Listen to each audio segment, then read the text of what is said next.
साल के अंत में होने वाले कुछ राज्यों में विधानसभा चुनाव और अगले साल होने वाले लोकसभा चुनाव को ध्यान में रखते हुए मायावती ने इस बात का ऐलान किया था कि उनकी पार्टी अकेले चुनाव लड़ेगी। लेकिन जब अकेले चुनाव लड़ेगी तो लोकसभा चुनाव में सबको पता है कि एनडीए और इंडिया दोनों को ही थोड़ा बहुत नुकसान होगा। लेकिन विधानसभा चुनावों में किसको सबसे ज़्यादा नुकसान मायावती की बसपा पहुँचाने वाली है। दरअसल इस बार मायावती ने अपने भतीजा आकाश आनंद को जमीनी स्तर पर उतारा है ताकि वह अपनी बसपा को और आंतरिक तौर पर मजबूत कर सकें। जो पिछले चुनाव में जीत के बावजूद भी नेताओं ने पाला बदला था वो सिलसिला भी खत्म हो।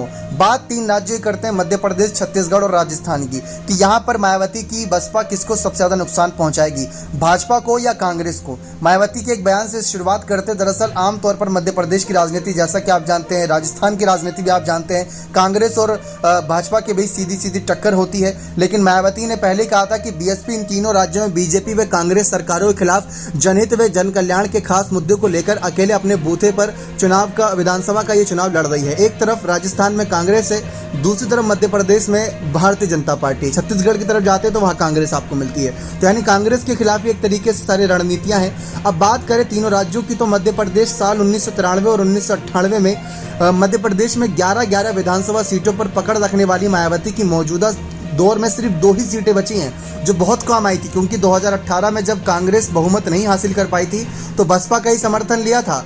जब 114 पर अटक गई थी कांग्रेस और 116 बहुमत का आंकड़ा चाहिए था तो कांग्रेस का समर्थन किया था मायावती ने तब। छत्तीसगढ़ की बात करें तो इस राज्य में 90 सीटों में विधानसभा है, लेकिन मायावती की पार्टी के पास सिर्फ 1 सीट है। तो मायावती को यहाँ पर अपनी पकड़ मजबूत ज़्यादा करनी है ताकि लोकसभा चुनाव में भी फायदा मिले।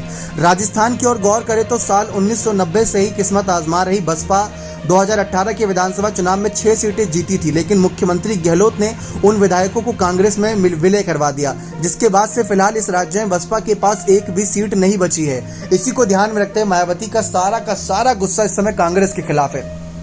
और जैसा कि आप जानते हैं कि भारतीय जनता पार्टी अपना एक अलग कोर वोटर लेकर चलती है और मायावती का जो बसपा का कोर वोटर है वो दलित, मुस्लिम, अल्पसंख्यक, पिछड़ा, यही सब है। और इनके साथ अगर देखा जाए तो यही समर्थन कांग्रेस को भी करते हैं। तो यहाँ पर मायावती बड़ा खेल खेलते हुए इन्हीं वोटर्स को अपनी पार्टी की ओर समर्थन में लाना चाहते ताकि कांग्रेस के साथ साथ भाजपा का भी नुकसान हो और अपना खोया हुआ जन समर्थन वापस हासिल कर सकें। तो मायावती अपने इन 6 विधायकों की जो सत्ता परिवर्तन हुआ था उसका बदला लेंगी ही लेंगी और कांग्रेस को बड़ा झटका देंगी।